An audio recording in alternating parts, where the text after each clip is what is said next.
नमस्कार, झारखंड समाचार में आप सबका स्वागत है। आइए जानते हैं झारखंड की तमाम छोटी बड़ी खबरों को। इससे पहले चैनल को सब्सक्राइब नहीं किया है तो प्लीज चैनल को सब्सक्राइब कर बेल आइकन को प्रेस कर दीजिए ताकि खबरों का अपडेट आपको मिलता रहे।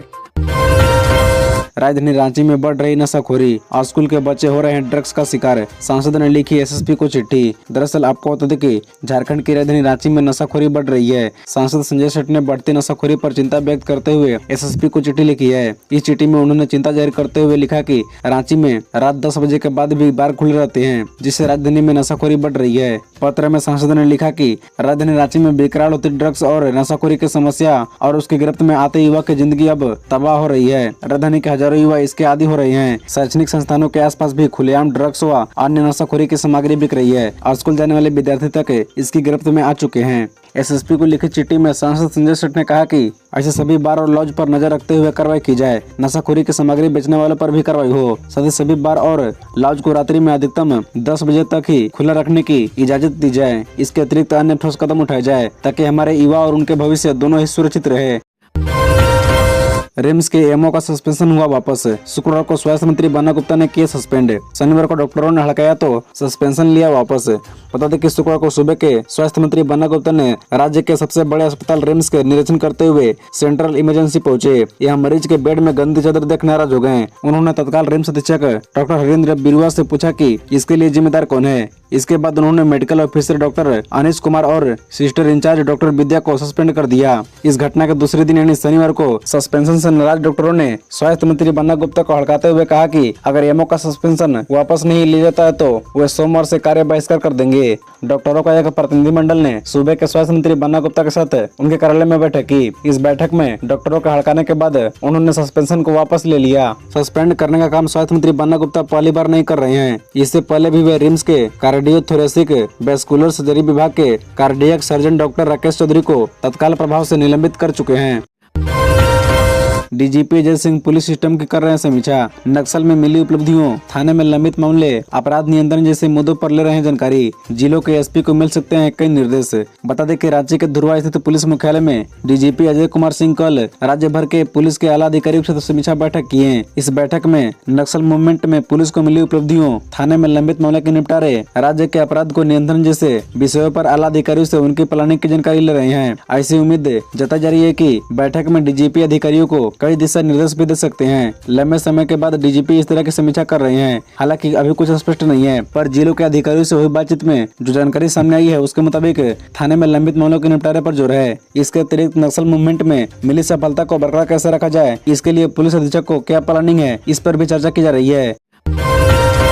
रांची के 44,400 उपभोक्ता स्मार्ट मीटर की पंचिंग नहीं होने से परेशान। इन समस्याओं से जूझ रहे हैं लोग। बता दें कि राजधानी रांची में स्मार्ट मीटर लगाने का काम जनवरी माह से किया जा रहा है। अब तक 44,400 उपभोक्ताओं के घरों में स्मार्ट मीटर लगाया गया है, लेकिन पंचिंग नहीं होने के कारण बड़ी संख्या में स्मार्ट मीटर वाले उपभोक्ता के यहाँ 2 माह से न तो रीडिंग हो पा रही है और न ही बिल दिया जा रहा है। इससे उपभोक्ता परेशान है। बताया गया कि जिस गति से मीटर लगाए जा रहे हैं उस गति से जेबीबीएनएल आईटी सेल की ओर से मीटर से पंचिंग नहीं की जा रही है। इस कारण समस्या उत्पन्न हुई है।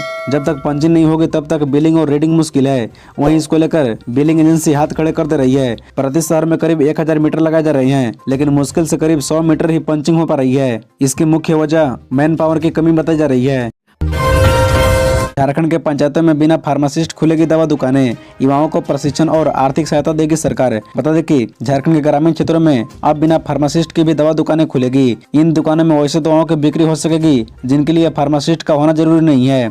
सरकार ने राज्य के सभी पंचायतों में ऐसी एक दवा दुकान स्थानीय युवाओं के माध्यम से खोलने का निर्णय लिया है। स्वास्थ्य विभाग ने इसके लिए 5 अप्रैल तक आवेदन मुखिया या पंचायत सचिवों के माध्यम से मांगे हैं। पैरासीटामोल समेत फंगल इन्फेक्शन, सर दर्द से राहत दिलाने वाली कुछ क्रीम, कब्ज, दस्त और उल्टी की भी कुछ दवाएं हैं जिनकी खरीद बिक्री में फार्मासिस्ट या डॉक्टर की सलाह की जरूरत नहीं होती है। इसके अलावा थर्मामीटर, ऑक्सीमीटर, ग्लूकोमीटर सहित कई उपकरणों में भी ये छूट हासिल है। औषधि एवं अंगराग अधिनियम 1940 एवं संबंधित नियमावली के तहत पंचायतों में खोली जाने वाली दवा दुकानों को रेस्ट्रिक्टेड लाइसेंस दिया जाएगा। लाभुक और स्थल चयन की जिम्मेदारी मुखिया और पंचायत सचिव की होगी।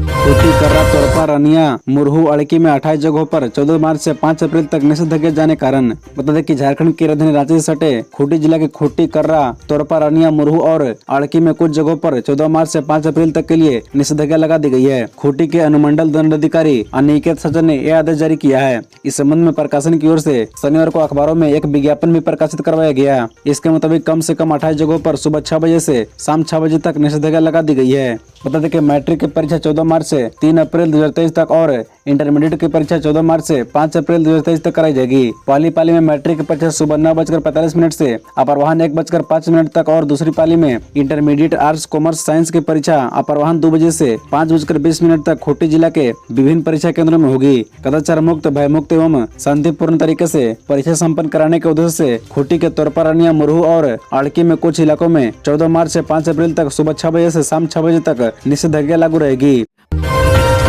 रांची के गेतल सूद डैम में फ्लोटिंग पावर प्लांट बनाने की दिशा में न ही काम शुरू हो सका और न ही टेंडर हुआ जारी। बता दें कि रांची के गेतल सूद डैम में बनने वाले 100 मेगावाट के फ्लोटिंग पावर प्लांट पर अब तक काम नहीं शुरू हो सका है। इसके लिए टेंडर तक नहीं जारी हो सका है, केवल प्रक्रिया चल रही है। दूसरी ओर राज्य सरकार ने 3 दर्जन से अधिक डैम और जलाशयों में फ्लोटिंग सोलर पावर प्लांट लगाने का फैसला किया है। बता दें कि राज्य सरकार की सौर ऊर्जा नीति के अनुसार अगले 5 वर्षों में झारखंड के 3 दर्जन से अधिक डैम और जलाशयों के ऊपर फ्लोटिंग सोलर पावर प्लांट लगाना है, जिससे लगभग 1 से 2000 मेगावाट के बीच बिजली उत्पादन करने का लक्ष्य है। गौरतलब है कि राज्य में वर्ष 2027 तक 5200 करोड़ रुपए निवेश प्राप्त करने का लक्ष्य निर्धारित किया गया है।